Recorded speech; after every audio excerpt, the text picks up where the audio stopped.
get these rocking and rolling. Can I ask you to do a favor? This is so Sure. silly. It's like the Hollywood clapboard. Can you just clap right in front of your face? Awesome. One time real loud. Perfect. Ben, could you say and spell your first and last name so I get it correct? Sure. Ben Strick, BenStrick.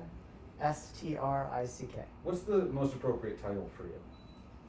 Oh boy. I usually just say I worked at You work at Spurwink? work at Spurwink, but I'm the Senior Director of Adult Behavioral Health. Gotcha. Okay. And so are you the director of this facility? No, so I oversee the director of this facility. So the director of this facility is Megan Duest. So I oversee our ACT team, our OHH team, our behavioral health, outpatient psychiatry, and this. You guys have been open and operating for how long now? 2 weeks.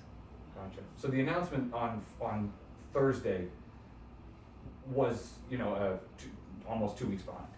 I mean, you guys have been open and operating since before that press release came out. Correct, but it was a soft opening. So we wanted to keep it quiet and under the radar. Beta test. Exactly, exactly. So it's the first program of its kind in the state. And we originally planned to be open 24 hours from the start, but of course the pandemic has interfered with hiring, and so we haven't been able to get fully up and running. That said, we didn't want to delay opening any further. And so we went with a really quiet, soft launch, and then it went well, and the state wanted to get it out there. I'm gonna just throw these on real quick while I Sure. make sure I can hear you okay. Tell me about, if you don't mind, Sure. those first 2 weeks. How did things go? The first 2 weeks were better than I could have ever hoped for or expected. So the first day, we had 2 people come in. By the second day, we had 8. And by the third day, we had law enforcement encouraging people to come over, or we had other kind of local community providers encouraging people to come over. And we were beginning to do the work of diverting folks from hospitals, helping connect people with community resources that we were designed to do. How did that feel to you? It's an incredible feeling. It's really, this program is both a dream to run, or to open and to run, and then to see meeting its mission. When I have an idea of what the function of this facility is. Sure. But could you say it in your own words? What do you see the function or the goal of this facility being? Sure. So if you think about our crisis system, right, we've got a phone number that you can call. We've got people that can come out and see you. But other than the emergency department, we didn't have a place that you could go if you weren't feeling safe or comfortable in your own home. And so the Living Room Crisis Center is really a place where you can come if you're not feeling safe in your own home, if you feel like you need more connection, if you haven't been able to get the services or supports that you need. It's a touch place that you can show up and get your needs met. And do it in a way that's very different than the ED. Who's eligible to come here? Anybody 14 and up who's experiencing a behavioral health crisis. So I think the struggle is we're trying to help people understand that we're not a day space or a warming shelter. We're a place for people who are experiencing a crisis, and whatever that crisis means to you. So it could be a substance use related crisis, it could be a behavioral health related crisis. It really doesn't matter. Just show up and we'll try to get you connected. We heard last week from nurses in Maine Medical Center's emergency department about, and actually, you know what, I'll rewind even farther back. Sure. We know for a while that there have been issues across the state of people who need perhaps more robust mental health or behavioral health care, who aren't able to get into maybe a more dedicated facility, and sometimes end up in the ER or ED for days, sometimes weeks, and in some cases months. Doctors told us that's not really what our emergency department is designed to do. Yes, we have some dedicated spaces for that, but generally speaking, this is not what we're designed for.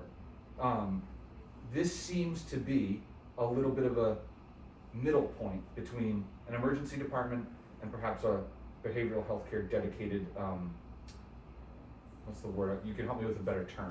not hospital, but Community-based services and supports. community-based service. Am I interpreting that correctly, or do you see it, is there a more appropriate way to put it? No, I think that's correct. I think this administration has inherited a fractured behavioral health system and has really worked to rebuild a lot of the community supports that are necessary to keep people out of the emergency department. Those kind of with the highest level of need have really continued to struggle. And so the state prioritized developing a crisis living room with the idea of piloting it in Portland first and then expanding to other communities as a way to help folks so that they don't end up in emergency rooms. And really, when you look at the police call data, 90% of the calls are stabilized in the community without going to the emergency department. I think it's important to recognize that most people don't need to go to the ED. So we want to preserve that resource for folks that need it, and really figure out how we can meet everybody else's needs via a robust community-based system of services and supports. Kristen was telling me that this is a voluntary space. Now, when she told me that made me think that if somebody's interacting with someone who's in a crisis, whether that's someone from our city's public health division, maybe the police department, somebody else who's just kind of a passerby, that they could tell them, hey, this is available to you? Correct. It's not like, for example, if someone were to get picked up by the police for whatever they may be doing and they are experiencing that behavioral health crisis, that, oh, we have to bring them here. Is that right? Correct. So let me see if I can split that out. I know, sorry. Just There's a bit. whole lot of layers to that onion, right? Absolutely. Yeah. So the space is completely voluntary. We can't, hospitals are allowed to hold people for a period of time, and then they can submit something called a blue paper and hold them for a longer period of time if necessary. We're not able to do any of that. We're not, and we're not interested in doing that. We're not able to do things like give medication over objections if a person is agitated, right? That's not the design of this space. It's a completely voluntary space that anybody can come. That said, if the police pick up somebody and they think it's more appropriate to bring them here than to jail, we'd really love to have them here and support them in getting their needs met. So a lot of times police are forced to use the emergency department or the jail as a last resort, not because it's the best place for a person to go. And so if somebody needs involuntary hospitalization, the ED is still the best place for them. But if somebody is voluntarily looking for supports and services, or you think with some engagement, we might be able to help meet the needs in that way, then they should come here. You know what? I just want to touch on one thing while we're on the topic. Sure. This is a little bit out, more metaphorically or, Sure. or societally, philosophically. There have been calls, just generally speaking, ever since sort of the kind of reckoning around law enforcement back in, the summer of 2020, or even before that. But the concept of adding more of these behavioral health and mental health services as more of a first line response. Do you think that this acts somewhat in that way, allows them to bring them to a place where they don't have to put them into the justice system of going through jail and so on and so forth? Oh, absolutely. And we've had an incredibly kind of warm and robust response from local law enforcement. So Sheriff Joyce has been through, many of the police officers have been through. Andrea Tadis and Bill Burns, the kind of community response people from the PD have been through. D.A. Sarback has been through. Yeah. And so we're very fortunate in Portland that we have a law enforcement and justice kind of community that sees behavioral health as a need and is really looking to connect people with resources and supports to divert them out of the system. I was at a meeting last week Dina Sarbeck's or Justice Mills languishing committee, and talking about a person that kind of racked up, I think it was 9 charges in one day. And what we talked about is, next time, is it possible that we take this person, instead of kind of continually moving them along, bring them here and see if we can connect with them and divert them completely from the system. And that was coming from our DA. Yeah. And so I think that's a very different perspective. It makes this a fun community to work in. I'm gonna shift gears a little bit. I don't normally use my camera as my notepad, but I Sure. do wanna make sure I get this crystal clear. Right now, the facility is open 7 to 7, Monday through Sunday?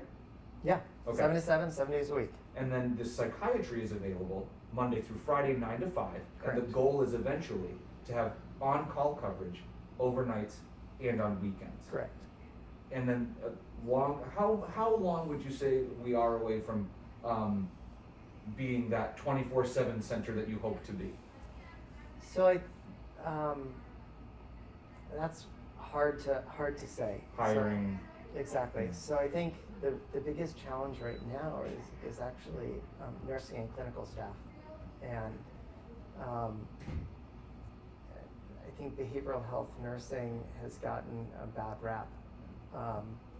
I think that if you talked with any of the nurses that work with us, they'd speak very positively of the experience and the people they work with, and it allows them to actually build the kinds of relationships that they got into nursing to build. But people think it's going to be like a locked psych ward, which is completely different than what we're actually providing. So. And we'll see that in a minute when I get my little tour with my Absolutely. camera this time. Yeah. I want to make sure that I cover everything. So before I ask you my last question, which is kind of a softball, to be perfectly honest, is there anything I haven't touched on at this point about this facility that you want to make sure we cover? Maybe the diversity in crises that you guys are able to help So with? I think the diversity in crises, but even more important is the diversity of staff. And so this program has a multidisciplinary team available to support people, which includes 2 peers, folks that have lived experience in the behavioral health and substance use system, case management, clinicians, nursing, and psychiatry. And it's a group of people that can bring their collective experience to support people in whatever way they need support. So for some folks, that's a shower. For others, it's emergency psychiatry. For others, it might be counseling or case management. And being able to walk in, connect with somebody that has been in a similar experience to you and can help bridge the gap between your experience and those of providers is really a pretty special aspect of the space. So my last 2 questions for you should be pretty easy. One, I guess, is how does it feel to be piloting this project in an area where there is certainly a need, an abundant need for behavioral health care? Every aspect of starting and running this program feels like a gift or like a dream. To have the state reach out and say, what do you think would work and how can we help you do it? We just don't get that opportunity very often. And we are very intentional in our location. Equidistant between the Oxford Street Shelter and what used to be the Pearl Street Resource Center, the Learning Collaborative. We moved to this location for all of our services to be in the heart of community need. And so to be able to offer this during a pandemic, when there is increasing behavioral health needs in our community, that's why we get into the work, to be able to do things like this. You said it was a dream? Yeah. Why? very often there are system constraints in the types of services that we're able to offer, and to have to be able to offer this kind of team-based care to somebody, regardless of insurance, regardless of what they're presenting with, and just to be able to really meet the need in a holistic way, you just don't get to do that very often. You ever had this kind of, you said, I think you mentioned a second ago, you never really had this kind of support from the state before. I think this is different. Okay. Support from the state. So I think the state has supported different programs over the Sure. years. You know, I've been really fortunate to be a part of a number of really fun and innovative programs. I would say this is the first time where we were able to bring this level of care to the community with such a low barrier. I mean, that anybody can walk in at any time and get their needs met. I think that's qualitatively different. That's really important. Yeah. Okay, last thing. If you can. Sure. You don't have to if you don't want to, Yeah. but imagine we are 365 days from today. Yep. What do you hope this facility looks like, acts like, sounds like, feels like? So 365 days from today, I'd hope we're bursting at the seams, that we have the same folks coming in, that we're fully staffed, and that we're just rocking and rolling, meeting the needs, that we're just doing the work that we're already doing on an even grander scale. I would be remiss if I didn't ask you, if you're willing, you guys have already had some early success stories. Sure.